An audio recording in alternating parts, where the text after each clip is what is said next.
Hello welcome back to my YouTube channel Reshmanjali diary. So ఇవాళ వీడియోలో మనం కరివేపాకు పొడి అండ్ మునగాకు పొడి ఎలా ప్రిపేర్ చేసుకోవాలో చూద్దాం.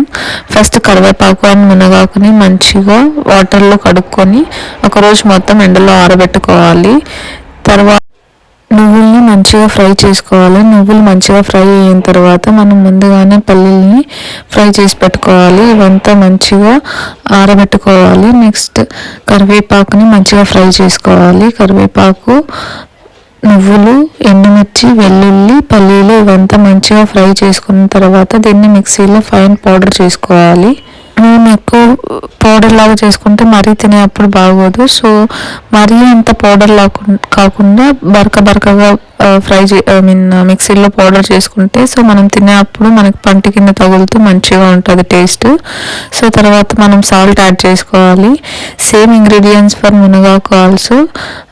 ఎండుమిర్చి, పల్లీలు, వెల్లుల్లి, నువ్వులు, ఎవ్రీథింగ్ ఈ సేమ్ ఫర్ మునగాకు పౌడర్ ఆల్సో. బట్ మరీ అంత ఫైన్ పౌడర్గా కాకుండా కొంచెం బరకగా చేసుకుంటే మనం తినేటప్పుడు టేస్ట్ బాగుంటుంది. మనం ఇది వేడి అన్నంలో నెయ్యితో తింటే చాలా బాగుంటుంది. If you like my videos, please like, share and subscribe to my YouTube channel Reshmanjali Diaries. Thank you for watching. Bye.